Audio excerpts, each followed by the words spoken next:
here we have it, man. So, can the Chelsea ball keep rolling? This is not an easy game for Chelsea. This is not an easy game for Chelsea. Bournemouth, yes, Chelsea will be at home. But I think Bournemouth are a team that can definitely cause Chelsea issues. So let's just look at what's happening right now. For me, as I said again, just to reiterate from the last preview that I did, David Luiz is not a defender. And I will reiterate that he is not a defender. And when I say that he's not a defender, that doesn't mean that he's a bad football player. David Luiz is a very gifted football player. A guy that can score free kicks like that, goals like that, is that good on the ball, that confident on the ball, is useful. Play him in midfield. Play him as... David Luiz as a DM would be very good. Just I don't know how he fits into as a DM in this team, based on what Jorginho and Kante does. But play him as a DM and you can see how good this dude is. And I think, you know, with regards to Morata, I'll reiterate again. Chelsea cannot win the Premier League with Morata as the main striker. Sorry. You may not agree with me. You may think I'm wrong. Morata, as I always said, is technically a very good football player. He needs to play in a two. He played with Benzema at Real Madrid. He played with Tevez at Juventus. How has he ever been a lone striker? No. Has he ever been a lone striker for a full season? But has he ever been as a lone striker? He's always played well as he's playing with someone. And even in Spain's system, Spain are a team where they have many guys attacking and they have much more attacking prowess from their midfield than Chelsea do. Okay? So, and are you going to say that that Spanish team of 2012 is worse than this Chelsea team? Come on, let's be real. So, and I put out a formation thing out, and I said, you know what? Why don't we try Morata and Giroud? Sacrifice either Pedro or Kovacic, and you put Giroud and Morata in there because again, what you have, and I think let me just explain the whole two striker thing. Because people say, oh no, you'll get outnumbered in midfield, blah blah blah blah. You do realize that formations are not set in stone. So the formation diagram you see doesn't mean that, oh, if I'm a striker, I just go there. No. You interpret how it is. So if you have Giroud and Morata, both are strikers, when they don't have the ball, bro, Morata, get back in midfield.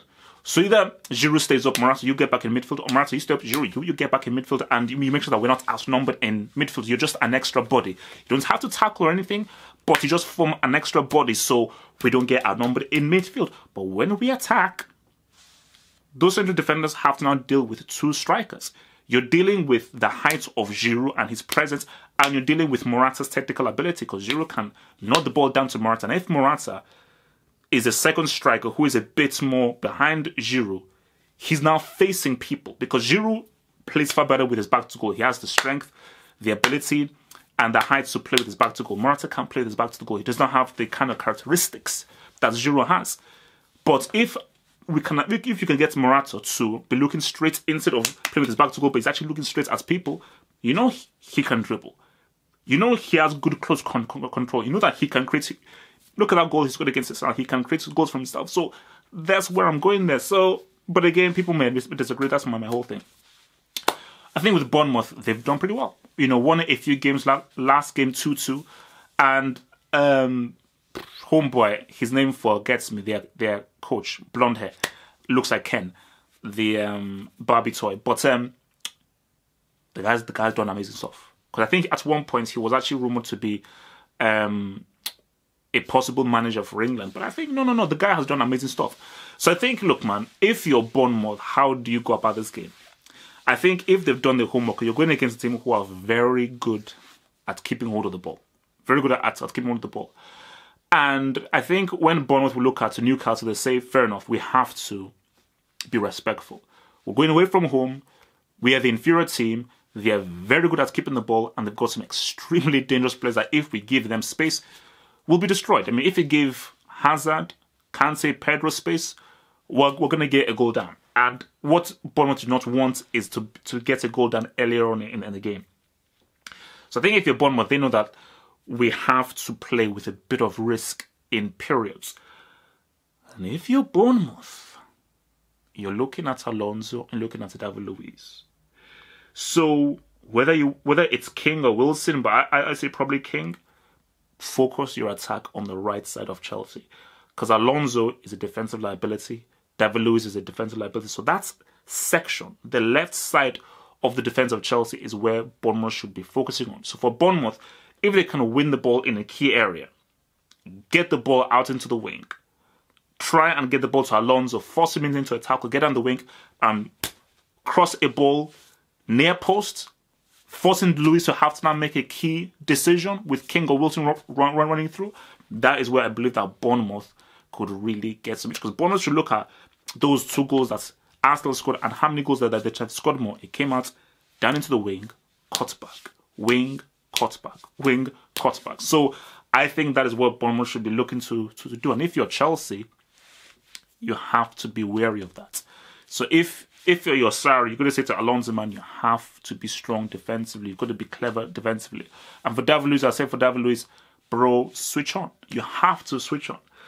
So I think with regards to Chelsea, man, I think wasn't RKH a Chelsea boy? There needs to be more instances of the ball moving forward. Because it is good. Like, look, man. So Sarri, he's building something very interesting. Something very interesting. And I do like what he's building. But, there needs to be a bit of variety within it. There needs to be a little bit of variety, because I think without any variety, it can become stale. And you definitely don't want that. It can become stale if there's not enough variety and razzmatazz with the whole thing. So I just think that, again, Hazard is key. He is key. And I think, Hazard really is the guy who pretty much defines what this system is about. Jorginho and Kante, they're very important for making it work.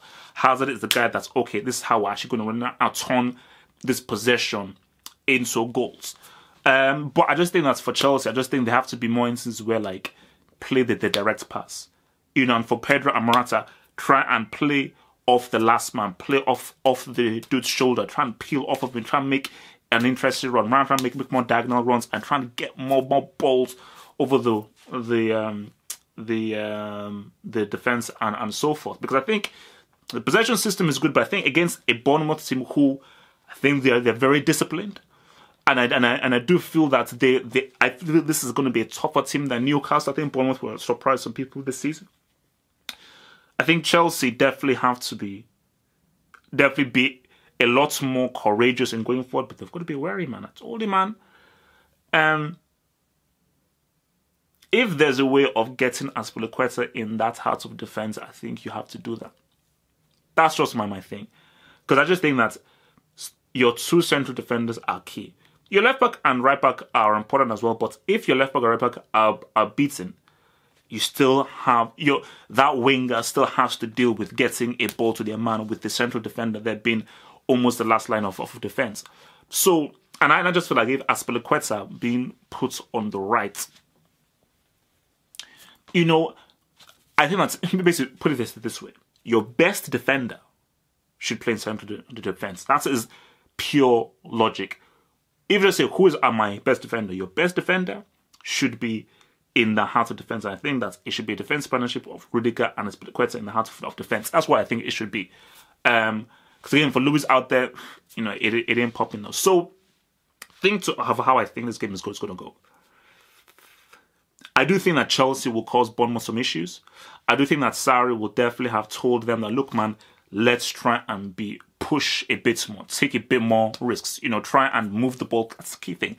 Move the ball quicker. Because the thing about this whole thing is, if you take many touches with the ball, the defense can take their time and just be focused. Okay, we now shift here, boom. And then the defense can really get guys in order. One touch for football, that's the mofo. That's the mofo that guys want to avoid, is that one touch for football. So, my prediction for this, I'm sticking with what I thought. 2-2. I think this is 2-2. I do think that Bournemouth are going to get some cheddar. I think Bournemouth are going to get some cheddar. And I just think that Luiz and Alonso are liabilities, and I think that they'll get exposed again. And I think Chelsea will have many chances. I think they'll have many opportunities. I do hopefully that they'll move the ball a lot quicker.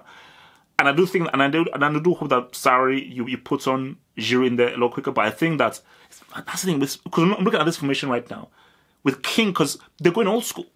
They play old school. King and Wilson, those are your two strikes. I think that's two strikers against a defender who cannot be trusted, is an accident waiting to happen.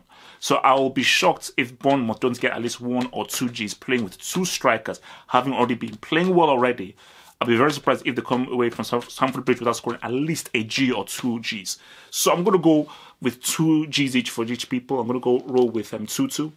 And yeah, man, we'll see how it goes after the game. Watch my post-match analysis after it all finishes. Peace out. Thank you for watching this video. Think about pledging and become a Half Football Hut patron.